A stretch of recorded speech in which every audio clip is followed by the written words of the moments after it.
And we're up. Hello, hello. Hello, everyone. Welcome to the Neo Mix Live. Neo View is actually, what, an old radio show that we did in Buchanan County. A decade or more ago. Yeah. So, no, either way. Neo Mix Live. I'm Tamara Neo. Flux Neo. And this is our show from the heart of Appalachia, Tazewell County. And what are we talking about tonight? Well, tonight's actually kind of an interesting spread of topics. Tamara, as you can see, is sipping on a lovely latte with some wonderful froth on it. Tonight, and it'll actually be our second topic up, will be the discussion of how you can make lattes, not something that some artisan or someone who's gone to school to be able to perfect, but as someone who has the time at home, wants to do something that's nice, flavorful, better than anything that you would get at any of the big chains who, peddle espresso drinks. This is something that actually is delicious. It's better than anything that you would typically get. And we go into some of the points and details to make sure that you at home can go ahead and have a great drink that will probably, at the end of the day, if you're smart about it, probably save you money, really, when you consider. Or if you live in an area where you're not lucky enough to have a local little coffee shop. We're lucky enough to have two here. Yes. But regardless. His is still the best. Yeah. Well, and I think I'd happily stack it up to local competition even as well. I don't know. There's some really talented folks at the places that we have. Okay. Something about having it made with love. Oh, I see. So it's the with love. That makes the difference. But we're also going to go into something that, how would I put it? I've basically surrendered, my wife and now my middle daughter over two. They've gotten into quilting and they've become quilters. So Tamara's actually done a great little video that kind of gives you not just an overview of what goes into the process of getting a quilt prepared and really one of the most important processes where you're doing design and getting a pattern pulled together and sewing it and the like. I happen to have taken a class. We have a local group here, the Plum Creek Quilters. So yay, hello ladies, who have a class. And in the summer, we have a class almost every single month. We have a class coming up now for children who want to learn. Who don't value their fingers very much. Be quiet. You're gonna... No. I'm kidding. No. In fact, the very first time I learned how to quilt, there was a young lady there. What'd you call her, Stubby? Oh, God, no, you're I'm terrible. Kidding. I'm okay, joking. I'm going to skip the story until later on. Well, let's just get to it. And the last thing that we're going to talk about tonight is that which has taken over every part of my daughter's room at this point. Not every part. Oh, my gosh. Just about. And it's a large room.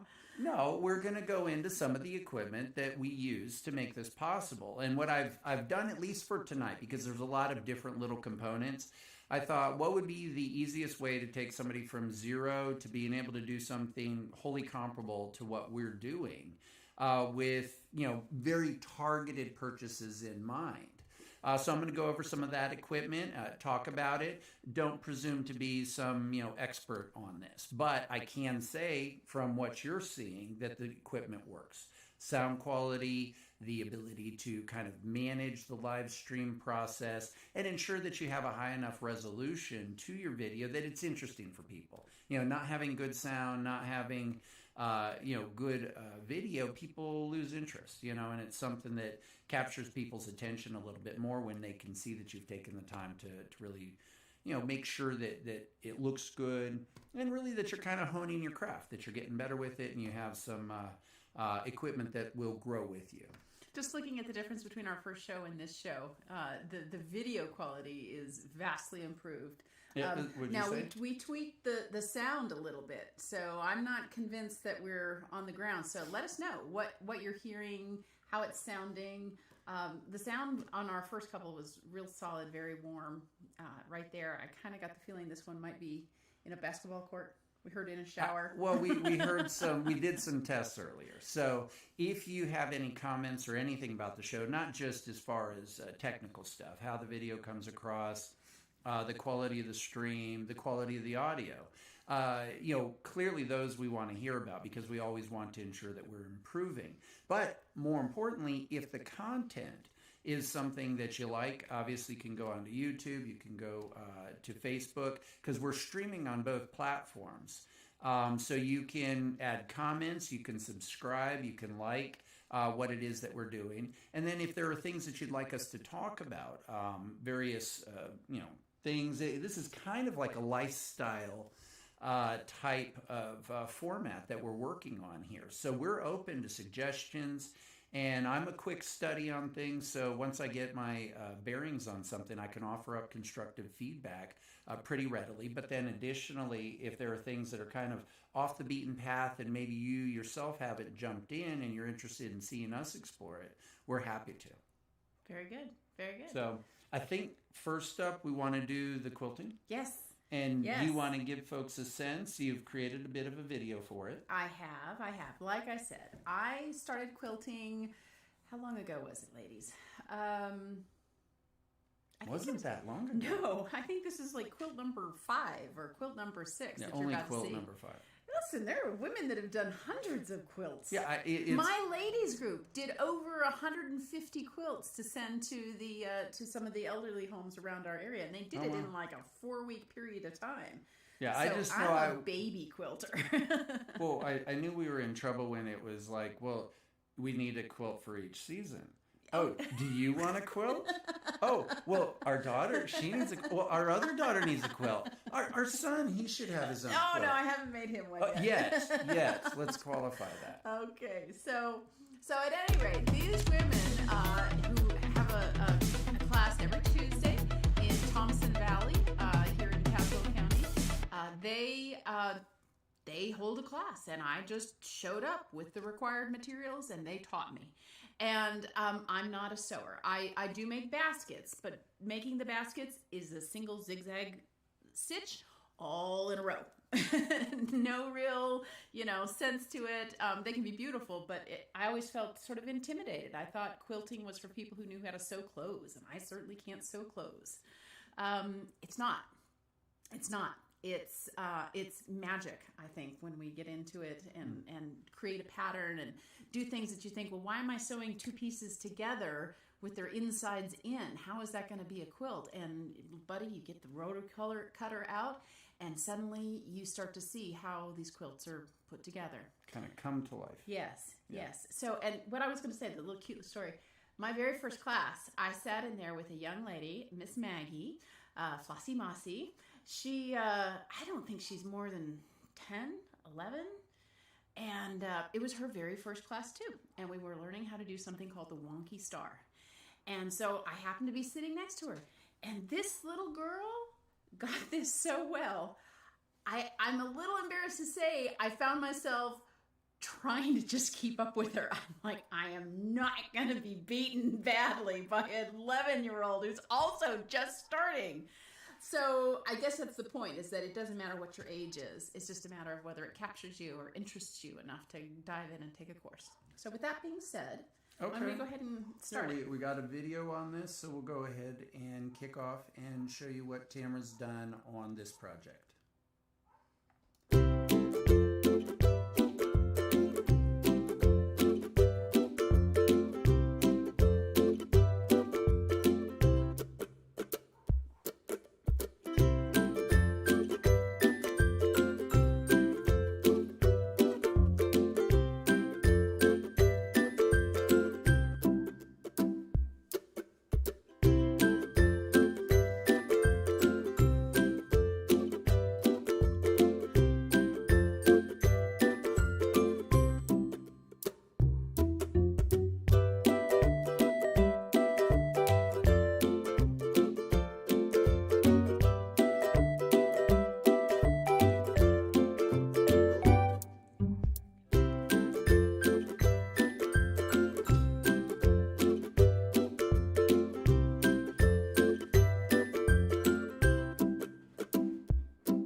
So it wasn't right.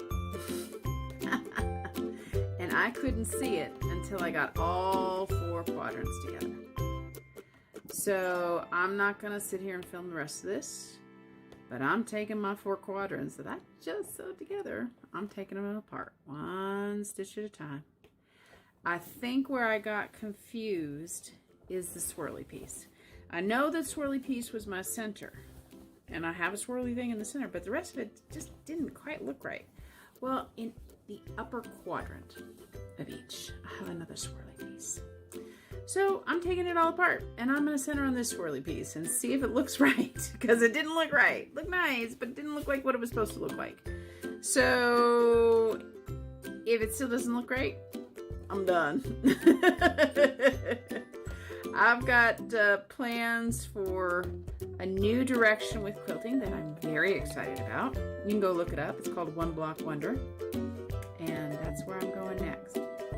But for the rest of this evening and probably a good part of tomorrow, I'm going to be taking out stitches and taking out extra pieces of thread that were left from the stitches. And then ironing, and then pinning again, and then sewing yet again. So, it is what it is. It's a process. Teaches a lot of patience. I don't know if you can hear that in the background. It's the day before 4th of July, and the fireworks are early. Great though. Saturday night. It's fun. Casual's paradise.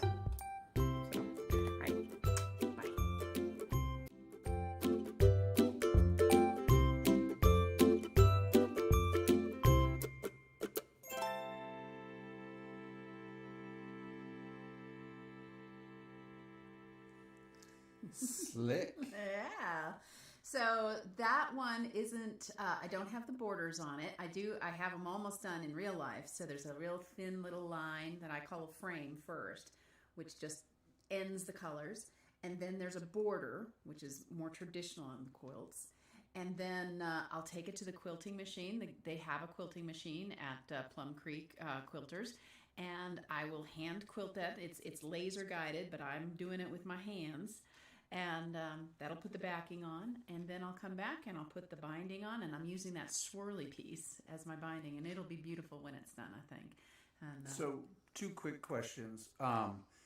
Obviously, one is, I presume you have access to a club. Mm-hmm. This is something that there are probably quilters all over the country that if they're not in our community, they can go and find other groups who do this? Yeah, find a fabric store in your area, and they'll know who the quilting clubs are. And, you know, there's a quilting club probably just about every community if you just look. Okay. And then I think the second question is, who's this quilt for? This one is for my stepmother's sister. So I made my stepmother a quilt, and she so loved it. She said, would you make one that I could give to my sister? And here's the funny part. I said, well, sure. What colors? And she said, well, how about yellow and blue? I'm like, great. And so I go to pick out the colors. And then I call her and I said, well, do you like vivid yellow and vivid blue, or soft yellow or soft blue? Or what's her preference? She says, oh, I don't know. Those are my favorite colors. So I don't know if this is going to make it to my stepmother's sister. Oh, I see. But it might. It might. She'll have new requests, and that might be the cue that she kept that one. Yeah. So. Yeah. Well, good. Very fun. Obviously, it appears, at least from my vantage point, when I don't hear her, being Tamra for hours on end. I presume this is kind of like an interesting thing. It captures your attention. Oh, is it therapeutic or help you just kind of relax your mind? It does. There's something about going into a zone, but they say that is the quickest way to get your body to produce endorphins and happiness and all of that, is to just get into a zone. And that can be flipping burgers, at a grill. That can be a lot of different things. Ironing does it for me too. I tell you that. You have me ironing in shirts. I iron my own You do. clothes. You iron I'm better actually than very I do. good. But that kind of just repetitive. It's so calming. I do. I love it. And as I mentioned in the video, I'm going to start doing these things called one block wonders, that they're no longer patterns. They are color washes, and I'll do a video on it once I've kind of got the knack of it. But they're beautiful. Our next subject. You want to lay a foundation for it? When I went to law school, I had never drank coffee in my 33 years on the planet. Not one cup. Didn't like it. Smelled bad. Well, actually, it smelled good, but it tasted awful. Just couldn't do it. Something about law school, and by then the whole flow of lattes and all that had come around. And this man right here said, well, let's go get a caramel latte. I'm like, okay. And there was a cool coffee shop right across the street from the law school. I don't think they're in business anymore. No, they're not. Yeah. It used to be called Peaberry's. It was a Colorado brand. Anyway, caramel lattes. Holy moly. Just sucked me in. And it wasn't too long before I'm no longer taking just the normal caramel latte. I'm taking a small with 3 or 4 shots in it and lower the sugar down by half so I can really get the full flavor of the coffee. So yeah, this would be my coffee dealer right here. And fortunately, he was a barista in another life, one of his many other lives. And buddy, he can make an outstanding coffee. It is rich, dynamic. The foam is unreal.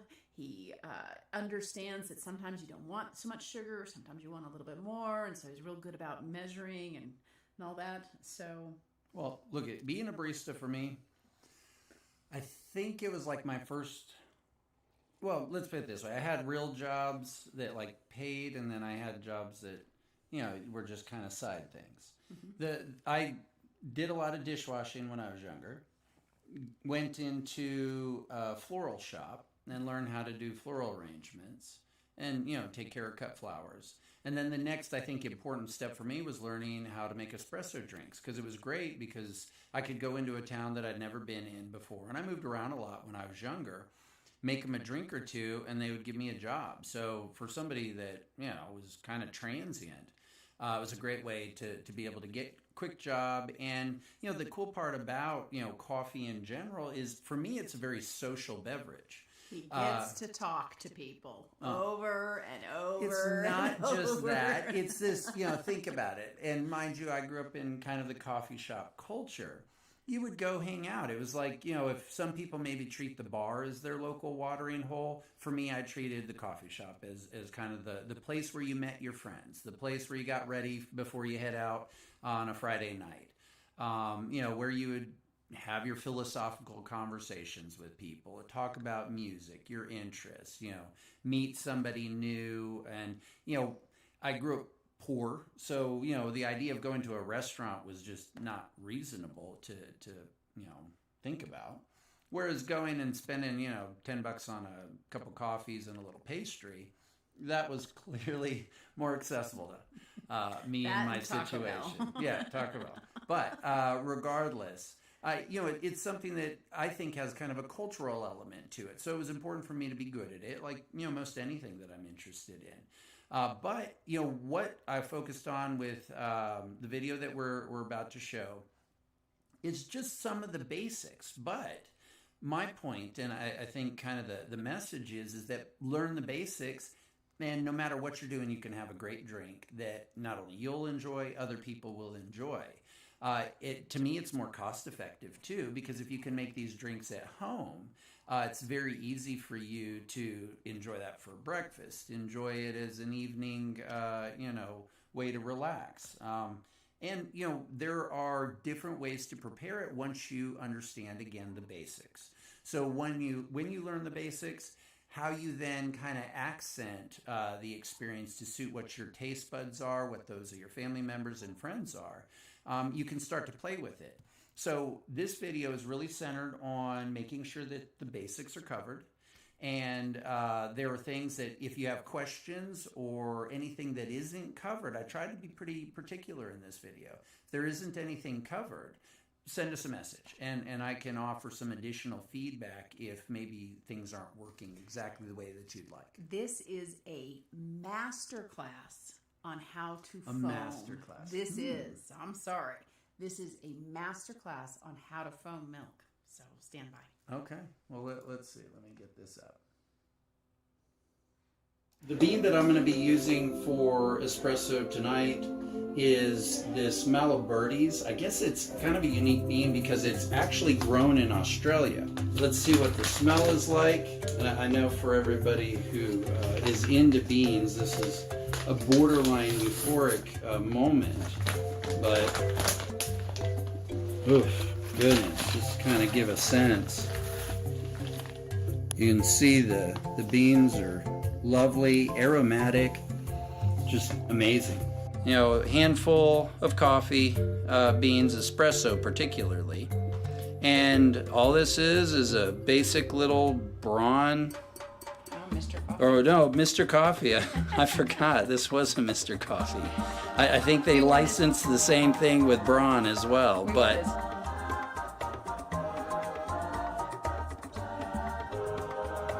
When you're grinding, all you're looking to do is create not a ultra fine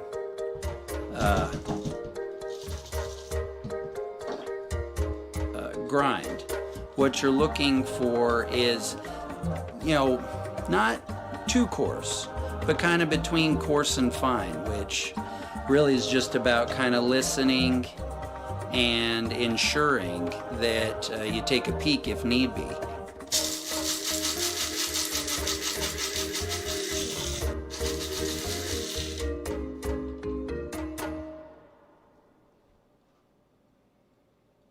So there's two very important features to making a good espresso coffee. And it doesn't matter whether you're at a coffee shop or at home the way we are tonight. Water quality and bean quality. Those two things can take any equipment you have and give you a good foundation to work from. Got a tamper here. Tamp it a little. Just want to get it down below the surface slightly.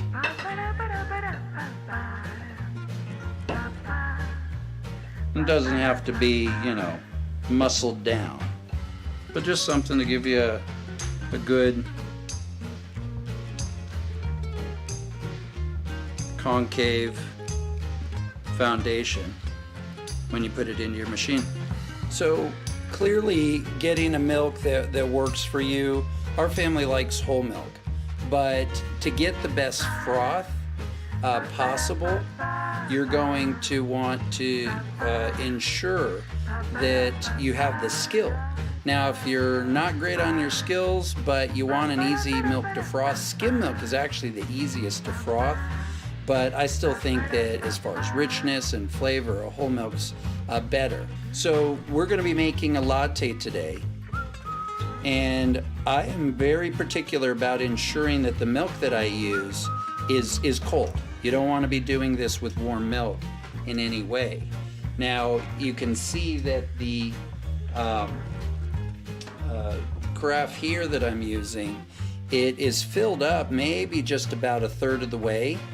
And that's important because we're going to actually froth up the entire rest to the brim. I'll show you a technique once you actually have it full of froth to make the froth even denser.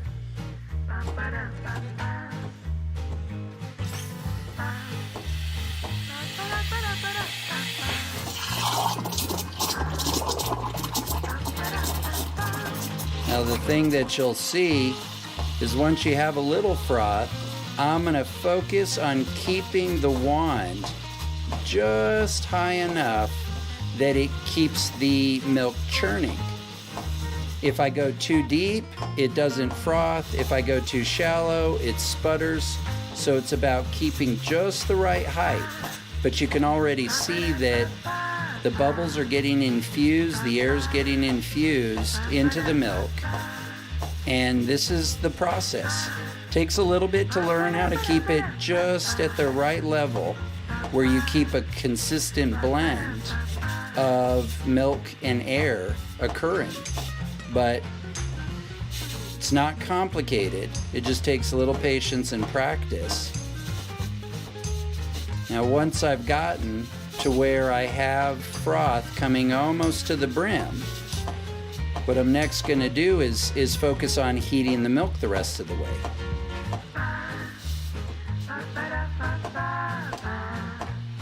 And that means now taking this milk and heating it.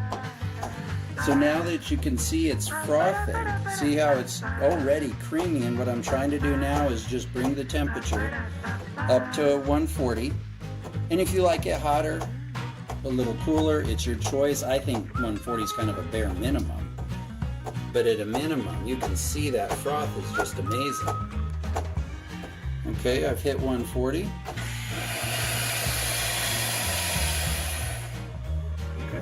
So now that I've got my froth, I'm going to go ahead and bring it out. And you can see I've got all this lovely froth. Now this is kind of my own technique, but I want to ensure we have really dense froth. So I like to tap to try to bring out more air bubbles and let that froth set. And so that can sit for a moment.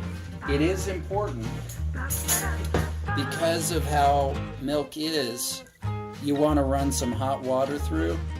And what that'll allow you to do is get any milk in the wand out. And that water's hot, but it ensures that you're able to sanitize. The heat kills any germs, but you want to wipe it down right away. If you don't, that milk really gets crusty and it gets real difficult to get out. So it's just kind of good form and good practice to keep that clean. This is kind of a cheater's frother. I don't use them. Has a little air hole. Kind of works. I prefer just doing what I showed you, where you're patient and conscientious in how you actually do the frothing, which requires a little more skill.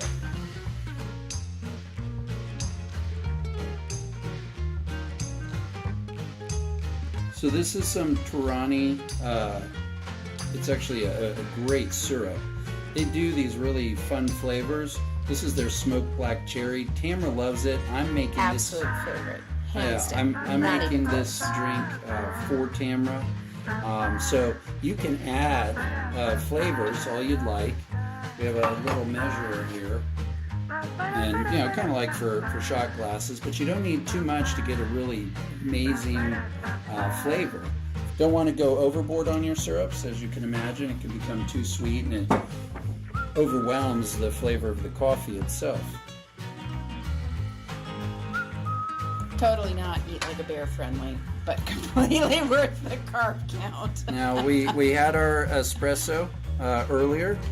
Going to go ahead and install it, and just briefly before I run this, you're looking at a basic little Breville. How long have we had that? We've had this thing a decade. Oh, we had it more than a decade. We It's got been that a when we decade. first got into Buchanan County. Well, it's about a 10-year-old unit, maybe a little bit longer. You know, we've been fans of coffee and, you know, espresso drinks for years and years. So, really basic unit, super simple. It's got a little reservoir in the back. We just, again, focus on only using high quality water. Never ever any tap water. I've never even used well water. I usually want good quality and your better quality bottled water. So here, this one, I'm going to run hot water, and we're going to now watch and focus on the actual crema that's created when you're running your espresso pour.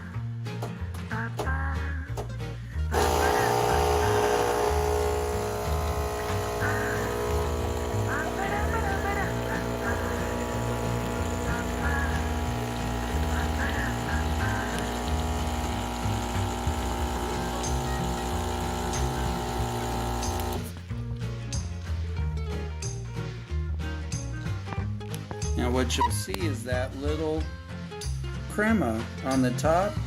It shows you got a good pull.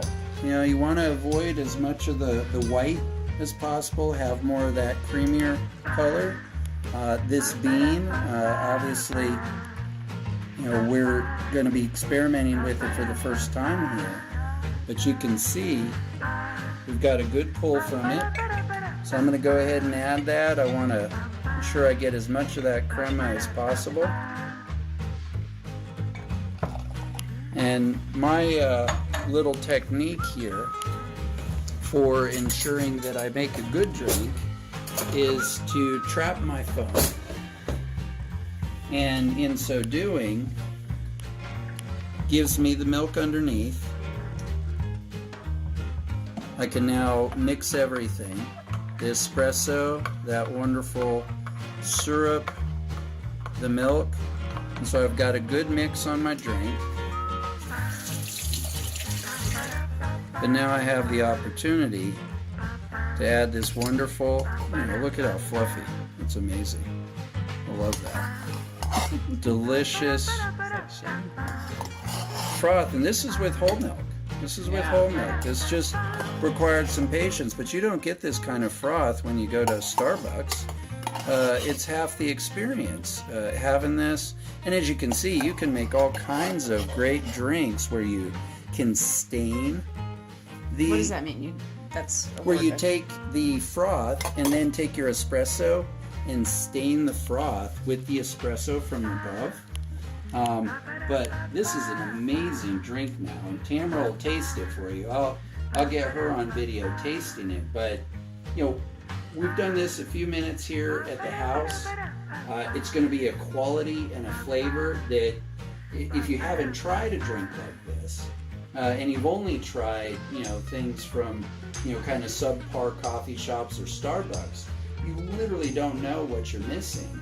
Versus something like this that you can make at home, and you become borderline spoiled and potentially even a coffee addict. So it's worth it though. It is worth it. It's worth the skill, taking the time, but it doesn't take too much. You can do it with a very basic unit, but water quality, good bean, and here a little patience, and you get a wonderful drink. Here you go. First of all, that is how thick that foam is.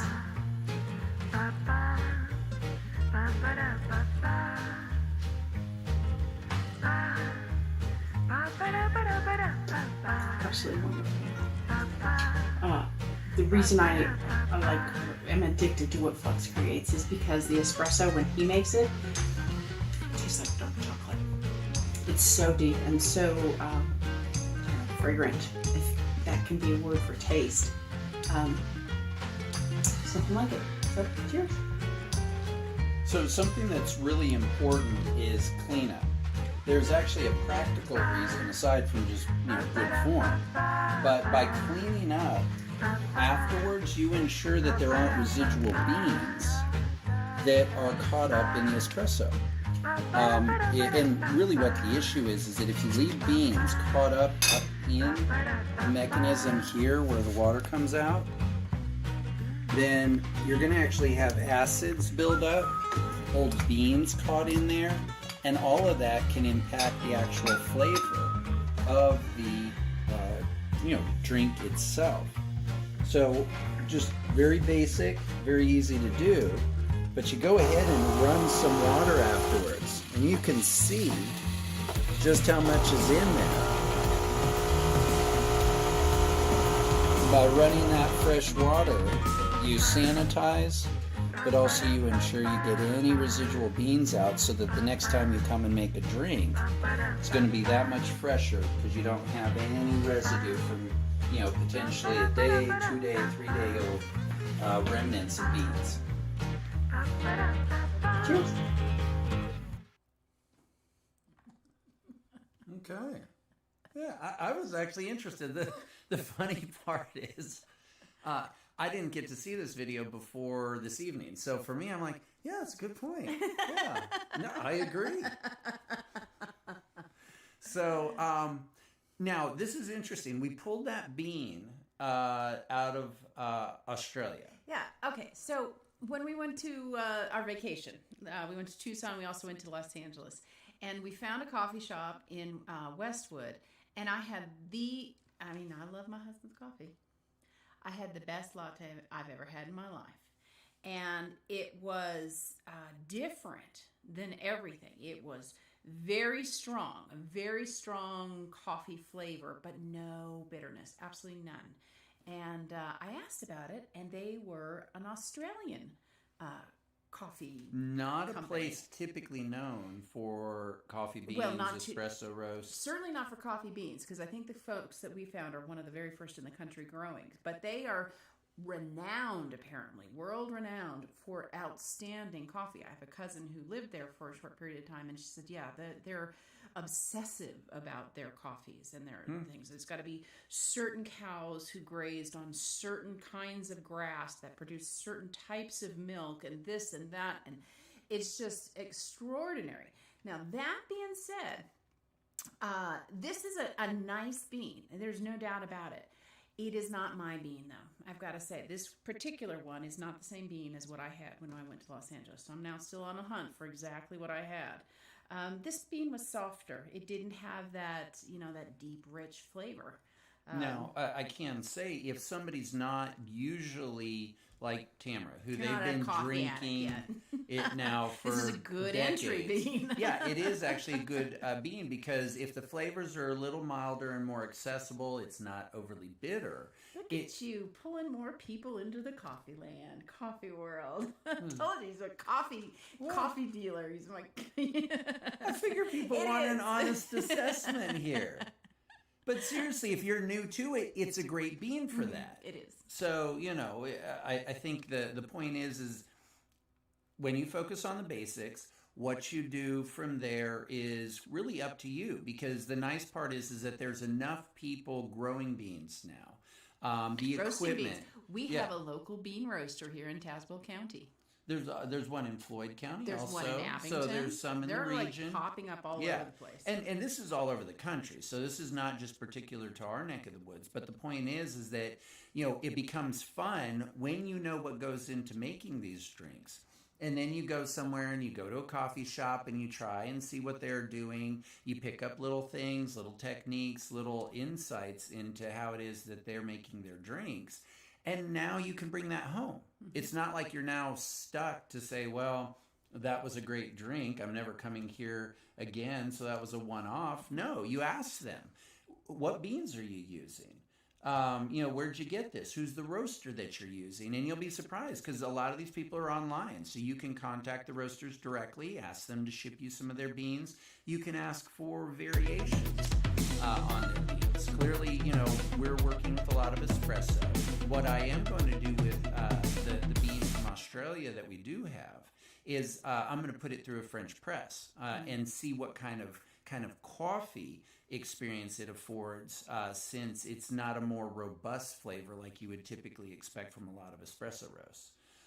So it's fun though. It's fun to play with. So much fun. And again, I was watching the video and I was just like, yeah, that's about it. There wasn't anything where I was like, I should have brought this up. So I would say, if you like it, circle back. The one thing, and I don't know if you've noticed yet, anyone who's at least joined us thus far with this new endeavor doing the live streams, we then chop up each of the respective segments into their own standalone videos. So that gives you the opportunity to say, well, look, I didn't really care about what they were talking about on that segment or that segment, but that one captures my interest. So you can come back and watch these videos over again and kind of hone your own skills from there, knowing that, what I'm telling you is something that we've been doing for years and years. And I'm not holding myself out as, the standard bearer for what you should and shouldn't do. It's just a pusher of coffee. No, seriously, it's a great experience. It is. It's a great experience. That's the best part. It really is fun to share. Truly. So now we are going to move over, and just to lay a little bit of foundation here. This is all new for us. This is our third live stream. We, I think, kind of dabbled a little bit with this when Tamara was interested in running for some local office. But that just kind of gave us a baseline. But even before that, I did a lot of just the idea of live streaming. Sure. All throughout the several last years, as everyone who follows me knows. But this is different. This is not just me and a phone. I'm going to put up pictures. You should see. We have screens here. We have screens here. We have lights here. We have mics here. We have screens there. We have computers here. We have a dashboard down here. We have another computer over there. Oh, and special lights. Yes, I like the lights, personally. I think they're interesting. This is a lark, to say the least. Well, I think the point is that we want to take this seriously. And, you know, it if seems you're like going this is to where do the world's anything, going. if you're going to do anything, try to do it well. And I think the goal of this next segment is just to say, look it, you don't need to know everything to be able to do good quality videos. And I think that's the whole point. With a few components and just a basic know-how, you know, most everything that I learned that I implement and use, I just watched other YouTube videos from people who've been doing it for years and years, who know the equipment, who can speak coherently about kind of the ins and outs of one device versus another, one camera versus another, one lens versus another, and took all their feedback and distilled it into something where I cared about the price point, making sure that it wasn't so costly that, you know, it just became inaccessible. Something that if we started with, say, a good camera and a good lens, that we could add on and kind of array additional equipment